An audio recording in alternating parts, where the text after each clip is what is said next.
All right. Hello, everybody. Welcome to the Mesquite Canyon Trail Runs race briefing going on March 6th, 2021. We have a fantastic set of courses set up for you this weekend. This park specifically is one of my favorites in the Dirt Series system. Kind of our last race out of the 7. This is the final race of the series standings for Dirt Series, and it's worth a little bit extra points than the first 6 because it's tough, and it's kind of like the true mountain climbing in the desert. This race has been going on for now. This will be the 12th year. 2010 it started. This was one of the first races in the Aravaipa series. Started with 4 races, 4 distances. Did have the 50K in the first year, and then in 2013 they added the 50 mile, which we have a good amount of people running this year, which is great because we say every year this race should be bigger because it's such a great course. So we're excited that that's happening. Weather, it's going to be a little bit warmer than what we've seen so far. I think last I saw it was like 83 to 85, something in that range. So it'll get warm in the afternoon. Most of you, it'll be perfect weather in the morning, the 8K, half, 30K even, all of you. Most of the 50Ks, it'll start to get warm in that 2-3 o'clock in the afternoon. So we'll have water and ice and stuff out there. And then 50 milers, it's just part of the deal, right? COVID guidelines, as usual, we're kind of still going along with that. So every time you're with us, mask up. Always have a mask on unless you're actively drinking or eating. Social distancing as much as possible. We'll have chairs spread out throughout the race area. We will have wave starts hosted by the time you see this. But the wave starts will only be 15 people or less because of the way the trail starts. You pretty much immediately hop onto a single track, and then you'll kind of go out. And that section is an out and back for everybody. So everybody finishes on the same trail that you're starting on, which I'll get into more in a little bit. But wave starts will be the same thing. You'll come into a starting corral with your mask on, you get a temperature check, touchless temperature check, and then you're in the corral. We have spots for socially distancing. Then you start your race, and then you'll come back in and finish that way.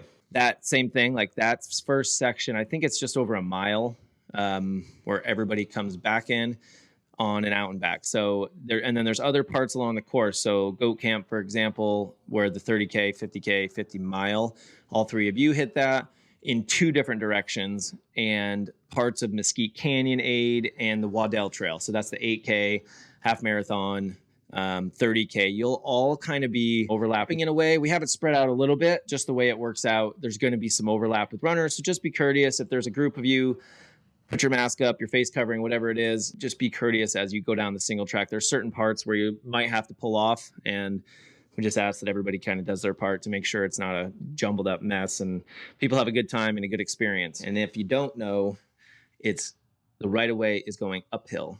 Uphill is the right of way. So if you're going uphill, you technically have the right of way. A lot of times it's easier as you're going uphill to stop, but just keep that in mind so that everybody has a good time and nobody feels kind of pushed off the trail or uncomfortable with out and back traffic with face coverings and stuff. So let's keep doing that, keep doing our part, make sure we race in person continuously throughout here. Race times, this is another thing that has changed since last year. Just double check, when you're starting, and your exact time again will be in the wave start, the assignments, which will come out in the next day or 2. 6 a.m. for the 50 milers. It will be dark at 6 a.m. It won't be, you will probably need to start with a headlamp. So keep that in mind. You can either keep it on you the entire race then, because you might need it again in the afternoon, or you can drop it at Black Canyon or back at the finish at your 50K, depending on what time you're finishing.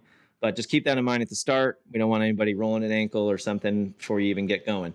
50K, you start at 6:30, same time that last year started. So it was kind of on the brink of being able to go without a headlamp, but close. So keep that in mind if you wanted to start with a headlamp for the 50K. We have a few waves, so people will go all the way up until like 7:10, I believe, on the wave start. About a 40-minute difference from the first wave to the final wave of the 50Ks because we got a nice crowd for the 50Ks. Again, just take a look at that, and then obviously if you're in the later waves, you won't need a headlamp at all. 7:15 for the 30K, 8 a.m. for the half, and then 9:30 for the 8K. That one has moved back from its original time. I mean, they all have either moved backwards or up since last year, or maybe since you registered even. So just double check that you know when to arrive and get here on time for your race. And we also have a kids race we're doing at 10:30. So that's kind of a separate deal. They're on a different course on a competitive track. They do an out and back shortly after the final races begin in the 8K. Something to consider when coming out there, because first of all, if you live in the downtown area or East Valley, it can be a solid hour drive to get there. And then you have to consider the ranger booth at the entrance, that there's time to get through there. There could be a line with, hundreds of people arriving over a 3-hour period. So plus regular traffic at the park. This park is super busy in March with their waterfall canyon trails and the competitive track and everything else. Keep that in mind. The arrival, you might have to wait to get in. You just continue straight down to the very end of the main park road. It's about a 15-minute drive, 10-15 minutes from the entrance to the competitive track where our race is. Anytime after 6:30 to 8:15, there'll be our runners crossing the main park road a couple different times. So we have road marshals out there to assist, but just keep that in mind as you're coming up on trail junctions within the park that runners could be crossing there. And just, if you're going the speed limit, it makes it easy to slow down and wait for the runners, or they're supposed to wait for you. The other thing is, with the amount of runners spread throughout these distances, we have reserved an additional parking area that's about a third of a mile from the main lot. If you arrive and there's a sign pointing left for event parking, that'll take you to the group campground. You park up in that lot and just walk to the finish start line. It's about a third of a mile. Pretty easy, pretty close, but that would be the overflow if you have to park there. And just make sure this lot, like every dirt lot in these regional parks, it's usually big, but there's not lines and there's, islands of vegetation. So try to do your best to park efficiently so we can get as many people in as possible. Crews, pacers, drop bags. We'll go over a few things here. Same thing as usual. We're not encouraging spectators, crews at the starts. We just have enough people. We're trying to minimize the amount of people just kind of congregating the start of our races. So it's just active participants and our volunteers, employees, to make sure that there's not too many people kind of crowding in the main area. So that's just for the start area. 50 milers, you can have crews, limited crew later in the day. So like when you come back into your 50K, so you'll come into the finish at about a 50K mark. So like just under 31 miles, you could have a crew there to assist. And then before you head back out on your 30K route. Same thing at Black Canyon Aid, which is out near the entrance of the park. They could meet you there. I think that's mile 36 about. So that's where we have you for crews, 50Ks, 50 miles at the finish as well. Since most runners are gone by noon or after that, you can have somebody watching you finish your ultra because it's a long way to run. It'd be cool to have somebody be able to see you finish. We're okay with that. We ask no crews are in the aid station and none of that. So if you have somebody there, they have their own little setup kind of just out of their own way, and they can assist you that way. Pacers, we have pacers only for the 50 mile, and it's right at the 50K mark. So they'll come into the finish after going through Ford Canyon. When they come into the finish line, they can grab their drop bags, they can talk to their crews, grab a pacer, and head back out for that 30K route. That'll take them over to the Black Canyon Aid before making that one final climb up Goat Camp. You could have a pacer start at Black Canyon as well. It cuts off about 5.5, 6 miles if that was easier for a pacer, and get you into the grit of the climb anyway. 50 milers, when you get back to Black Canyon Aid, make sure you have a headlamp there, because the cutoff is about 4:30 and it will get dark before you get back down. Make sure you're aware of times and when you expect to be there, and go from there. Along that with drop bags, 50 milers, 50K can have a drop bag at Black Canyon. So 50K, you hit it pretty early on, like mile 14, say. Same thing, 50K, 50 milers have the same route in the first portion of their course. So it's about mile 14. It's up to you if you want to have a drop bag there. It is available. It just needs to be dropped off at our finish area by 7 a.m. so we can transport them in time for the 50 milers to be there. So 7 a.m. on that. 50 milers, you will have access to a drop bag at the finish line too, since you're going to come into the finish and then head back out after that to do your last 30K. A couple things with the aid stations. We're doing a lot of COVID things here, so a lot of single serving, self-packaged or pre-packaged items. So instead of a bowl of M&Ms or a bowl of, gummy worms or cookies or something, it'll be like M&Ms in a Dixie cup. Volunteers will hand it to you because we're just trying to minimize contact points on our aid station items. So they'll hand you the item and then you take it, throw it away, whatever you need to do. Face coverings at all aid stations to make sure everybody's comfortable and protected. Same thing, filling waters. Our volunteers will have pitchers of water they can assist you with. So you can come up with your flask or your bladder, hold it open for us. We'll fill it, and then you close it up. We're not going to grab them for you and fill them while you're, fidgeting with your shoes or anything. We can't do that right now. Mesquite aid station. So this is an aid station. It's in the middle of kind of nowhere in the white tanks. We haul everything up there. It's a 1.8 mile trail and 800 and something feet of climbing. So everything you see up there, 20 loads of water, like 50 pounds of water each pack. And then plus they'll bring up food and stuff on Friday. So all of that is hauled in. So Please take what you need, but don't take a lot of extras just in case. Maybe you do have some longer stretches of difficult trails, so we want to make sure you guys have exactly what you need, but just keep that in mind. It's not super easy to access for us to resupply. Ford Canyon is kind of in a similar boat. That one's as soon as you exit Ford Canyon on the 50K, 50 mile, you start to come out onto a single track and you'll be going almost in a downhill roller, and then the aid station will be there for you. We have to haul everything in there as well. So there won't be ice at Mesquite. There won't be ice at Ford, although sometimes we're able to get some in, but I would prefer not to have ice there.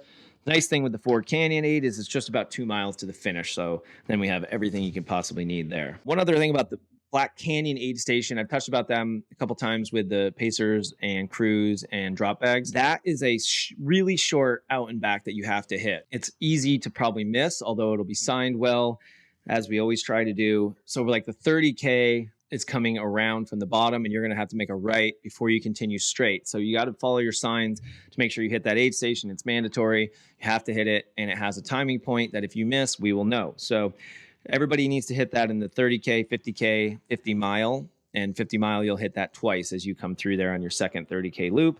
So make sure at Black Canyon Aid, you are hitting that short out and back. I'm talking short, like I don't even think it's a quarter mile each way. You can just about see it from the trail as you come around, but you need to make sure you hit that. Again, you'll see at Mesquite Canyon Aid on top of the mountain, and then Waddell Aid, which is the shorter at the bottom of the mountain at Mesquite Canyon, where the 8K turnaround point is. Those are both sponsored by Surprise Running Club. They've been with us now for at least 4 or 5 years, as long as I've been with Aravaipa, and they do a fantastic job taking care of you guys. So if you see them out there, you'll probably recognize some faces as they help us out at some other races as well. Go over some course markings quick. We use these same ribbons at every one of our races. So if you've run with us before, you recognize these. If not, it's the same thing every time. Orange and black polka dot ribbons. These are the correct way. These are the right way ribbons.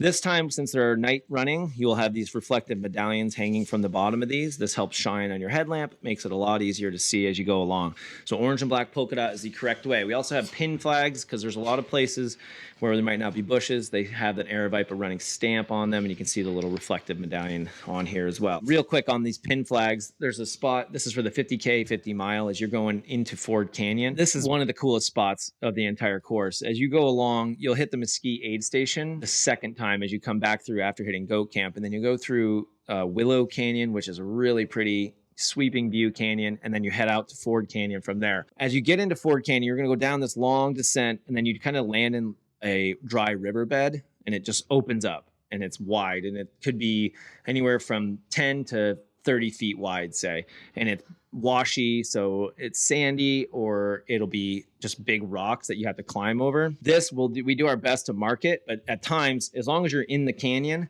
you can go left or right around some of these bushes and trees that are just right in the middle of the dry river, and then it'll lead you back to the same point. So just keep moving down this canyon, and you'll see ribbons or pin flags kind of strewn throughout the course there. You kind of go down, and then sometimes you're almost getting down 4 or 5 foot rock boulders that you have to climb down and stuff. Hopefully there's some water pools. It's been a really dry season for us, so I'm not sure on how much water will be there, but sometimes it's super cool with a bunch of pools out there, or white tanks, if you want to call them that. Keep in mind, so it's almost like a choose your own adventure when you're in Ford. You can kind of go left, you can go right, as long as it comes back to the middle, and then you continue down. And then at one point, you'll come to a bunch of boulders. There's a kind of a bigger drop off, and then you take a right out onto the single track. There's actually a picture on the website where it shows the exit point, and there's 2 big rocks in a small entranceway. And right when you get to that, you take a right. You don't go through there. You hop up on a single track, and then it's really easy to follow from there. If you continue straight there, it cliffs out to like 20-foot cliff. So hopefully it's pretty obvious if you did miss it. You don't need to go down a 20-foot cliff ever on this course. So don't attempt that. Turn around and get back on that single track. Just follow those orange and black polka dot ribbons. Same thing on junctions. We have signage. This is also really, really critical to pay attention to. And I'll go over this again on race day because it happens every time. This is what your signs will look like. So it'll actually say your distance on it. It'll be the color similar to your bib. So you'll have a blue bib in the 8K, green in the half, yellow in the 30K, and so on. 50K and 50 mile, you will even have, sometimes it'll say loop 1, loop 2, depending on which direction you need to go. Very, very important to pay attention to all of the signs, and only paying attention to your signs and not just following runners through distances, not just following other people, because you don't know what race they're in or what section they're on in the course, okay? Make sure you take the responsibility of that and know your course in advance, and then you will have a good time out there. We do have a camping option at the comp track, so if you come in from out of town or just don't want to have to get there super early in the morning, it's $15 a night. You pay at the entrance booth. Car camp, you can bring a trailer, small trailer, or you can even put a tent out. Just ask that you don't put the tent out in the desert. You have to put it in the parking lot. They don't want to expand that parking lot anymore, and doing tents out there would do that. Again, if you do bring a trailer, we just ask that you try to take up as little space as possible, since we are expecting a full house on Saturday. All right, I think that just about wraps it up. So does everybody have fun out there? Enjoy yourselves. Be courteous to everybody as you run along on these out and backs. Cheer people on, as we always do in the running community. Let's keep doing our thing with the COVID guidelines and making sure that we get permitted, so we're racing in person as long as we do these things. And if you're looking to run real fast out there, we take a look at the records. We haven't had anybody break a record since 2019, and we have some records that have stood since 2010, the first year. Either they're really stout or we need somebody else to come out and break those records. So something to shoot for. Come out, have fun with us, look forward to it, and there's a ton of information on the website. If you still have questions, check there before emailing us, and we will do our best to answer questions if you do end up emailing us. So thanks, everybody. We'll see you out there.